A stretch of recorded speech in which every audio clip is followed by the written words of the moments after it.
BBC. The Nigerian Union of Petroleum and Natural Gas Workers has expressed concern over recent development in the downstream oil and gas sector, following moves by Dangote Refinery to introduce compressed natural gas trucks for nationwide fuel distribution. In a statement signed by its General Secretary, Comrade Olawale Afolabi, the union said it welcomes investment that will improve efficiency and reduce logistics costs in the sector, but stressed that such initiative must not undermine workers' rights of labor laws. According to the pen, the planned introduction of 10,000 CNG trucks to distribute refined petroleum products raised fears among its members that existing tanker drivers could displace.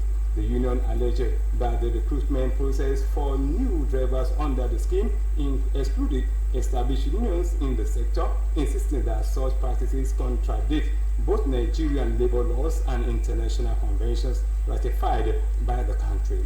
The union therefore urged the Nigerian Ministry and Downstream Petroleum Authority to intervene by ensuring that competition in the sector remain open, fair, and inclusive in line with the provisions of the Petroleum Industry Act. It also called on the federal government, the Nigerian Labour Congress, the Trade Union Congress, and other stakeholders to safeguard the right of workers to unionize. With 13 days left to the expiration of the 6-month state of emergency imposed on Rivers State, the administrator, Ibokete Ibias, is rounding up his assignment and preparing for exit. Evans himself has said that with the just concluded local government election, there was a sign that the state was ready for the resumption of full democratic rule as obtained in the rest of the country. His view was echoed by Federal Capital Territory Minister Nyesom Wike, who said that the state was only a step from the lifting of the emergency rule following the successful conduct of the local government elections. Wike, the immediate past governor of the state, said that with the emergency rule due to expire this month, the suspended governor, deputy governor, and state lawmakers will come back to their jobs. Waiting to resume as suspended governor Similaye Fubara, deputy governor Ngozi Nma Odu, and members of the State House of Assembly. Although there had been fears in the state that Ebas, a retired vice admiral, might be pushing for an extension of the state of emergency, but sources at Government House Port Harcourt said there was nothing of the sort. Residents of the state are convinced that certain steps being taken by the administrator, including the reconstruction of the State House of Assembly complex, are positive for the return of the suspended executive and legislative functionaries.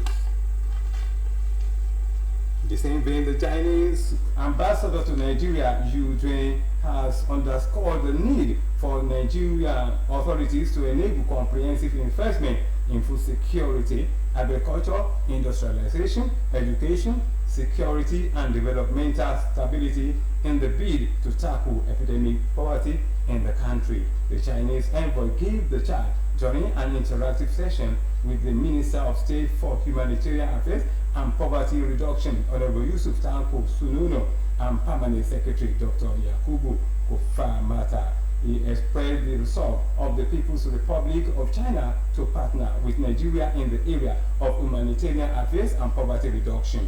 The envoy observed that both countries share a lot in common in terms of population, saying China has about 1.4 billion people as of last year, affirming that it has suffered issues of hunger in times past but has achieved much in addressing the challenges. He highlighted China's experience in lifting millions of people out of poverty in the last decade and expressed his country's willingness to share expertise with Nigeria. In his remark, Minister of State for Humanitarian Affairs and Poverty Reduction, Honorable Yusuf Tanko Sununo, discussed potential areas of collaboration on poverty reduction and humanitarian affairs between Nigeria and China.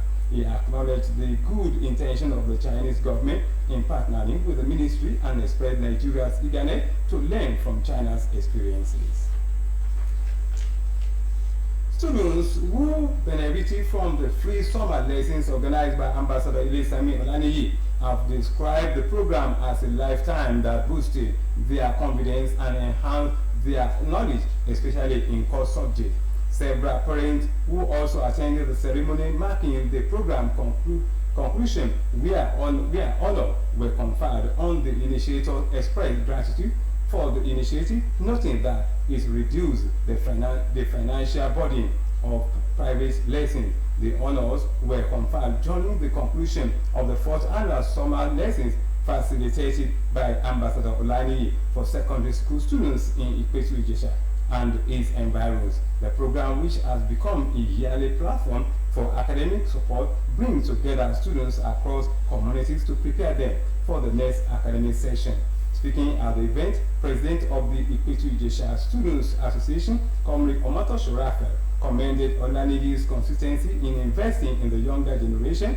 According to him, the initiative has not only improved the academic performance of many students, but also inspired them to pursue excellence. Also speaking, the president of NAUS, Comrade Peter Josiah, who presented an award to Ambassador Olaniyi, said the forum has taken note of his consistent commitment to students' affairs.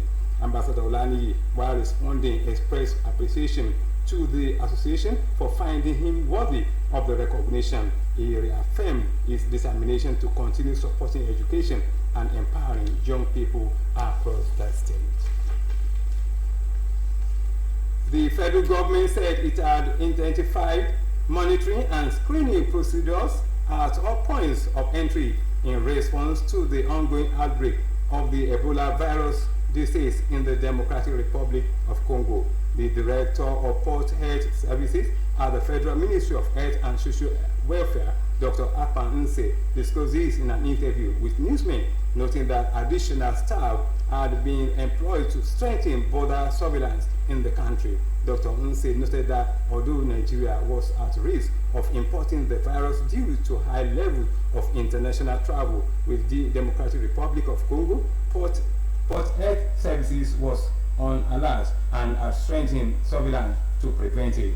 Health authorities in the Democratic Republic of Congo declared an outbreak of Ebola virus disease in Kasai province, where 28 suspected cases and 16 deaths, including 4 health workers, had been reported. The outbreak comes at a time when much of Central and West Africa is grappling with overlapping health and humanitarian crises, including cholera, malnutrition, and population displacement. Coming from the sports arena, the Super Eagles is set to battle Rwanda's Wasps in a crucial World Cup qualifying encounter at the Godswick Akpabio Stadium here today, with both teams needing victory in their quest to reach the 2026 tournament. Nigeria sits fourth in Group C with 7 points from 6 matches, 6 points behind leaders South Africa, with Rwanda as second on 8 points alongside Benin Republic. The 3-time African champions face the prospect of missing a second consecutive World Cup after failing to qualify for the 2022 edition following a playoff defeat to Ghana. Coach Eric Chele's side managed just 1 win in their opening 6 qualifier, recording 4 draws and 1 defeat, with their most recent outing ending in a frustrating 1-1 home draw against bottom-placed Zimbabwe in June. From the foreign scene, the UN Human Rights Office said Congo's armed forces and Rwanda-backed M23 rebels have committed crimes including gang rape, sexual slavery, torture, killings of civilians, and other horrific atrocities in eastern Congo, saying the government of both countries bear responsibility. In a report by a fact-finding team of experts that visited the region between March and August warned of the prospect of war crimes and crimes against humanity that may have been committed since last year. Spokesperson for the United Nations Office, Rafina Shamdasani, told reporters in Geneva that the atrocities described in the report are horrific since the decades-long conflict escalated when M23 fighters seized the strategic eastern city of Goma. And with that, we have come to the end of today's evening news on OSBC television. Do join us at 7 for Nature Report. Good evening.